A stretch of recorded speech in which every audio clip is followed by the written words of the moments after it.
We start, though, tonight with the federal government's plan to close a loophole in their COVID-19 aid program. Remember those jet-setting politicians, from senators to provincial cabinet ministers, who went off on a tropical vacation over Christmas? As a result of that controversy, we learned Canadians who traveled abroad over the holiday break can claim the government's new sick leave benefit. That benefit is meant to provide people with $1,000 for 2 weeks if they need to stay home after testing positive or being exposed to COVID-19.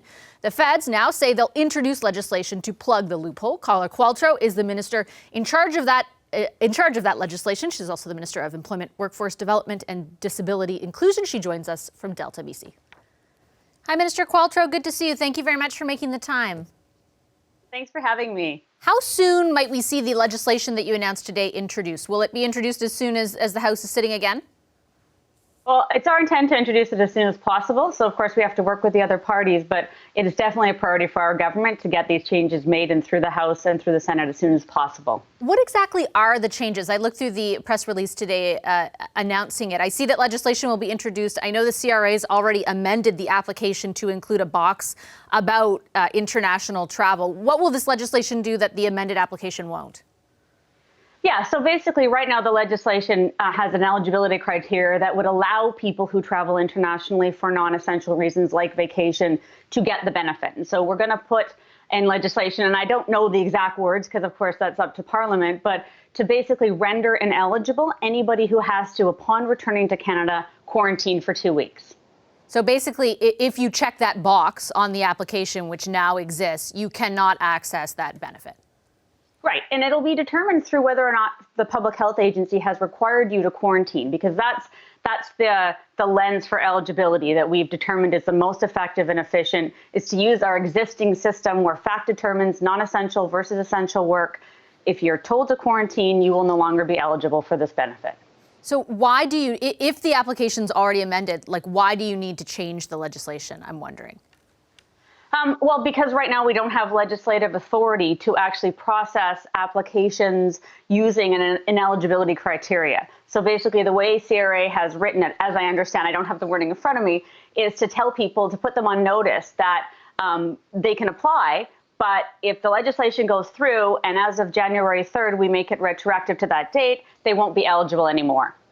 Okay, and just to, as far as the scope of this goes, in the scope of the issue, I had your colleague, Minister LeBlanc, on last week. I asked him, do you guys know, when you had signaled that you were looking at some sort of amendment, does your government know how many people, or have any sort of assessment of how many people might have been able to access this benefit because they traveled and were quarantining as a result? There are about 299,000 unique applicants as of January 3rd. Do you know how many of them accessed it that wouldn't have been able to under the new rules?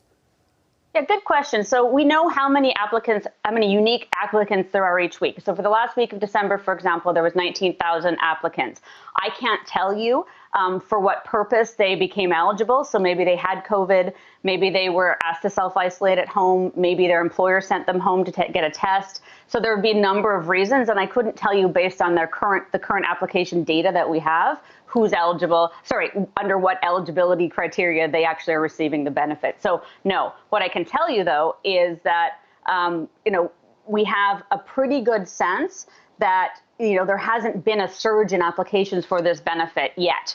I can't guarantee there won't be, kind of as people return from these vacations that they never should have taken in the first place. Sorry, I sounded a bit like a mom there. But we've worked really hard to be as open as we could with the creation of this benefit. And it's quite a shame to see people, traveling when they shouldn't and then claiming a benefit that wasn't intended for people who travel. But you don't know necessarily if they are doing that. You know that they're traveling. We know that, and they shouldn't be, for sure. I'm not disagreeing with that. But we can't quantify if this is a real problem. I think that's a really super point, because there has been, this flurry of activity in the media and in my own inbox around the millions of people that must be out there doing this wrong thing, and we don't actually have a sense of how many it is. We can tell you that it isn't hundreds of thousands people applying for this benefit and getting it. If everybody who traveled, if everybody who claimed it in the last week of December had traveled, it would be 19,000. But we know that can't possibly be the truth for everyone. So motivating it right now, though, is a response to basically the public's reaction to the fact this was even happening. It's not necessarily based in evidence that's been put forth to your government. Oh, no, absolutely. This was a direct response to the concerns that were brought to our attention. We never created this benefit so that people could travel internationally, holiday, and then somehow stay home for 2 weeks and get that money put towards their vacation, as some reporting has indicated people are saying they did.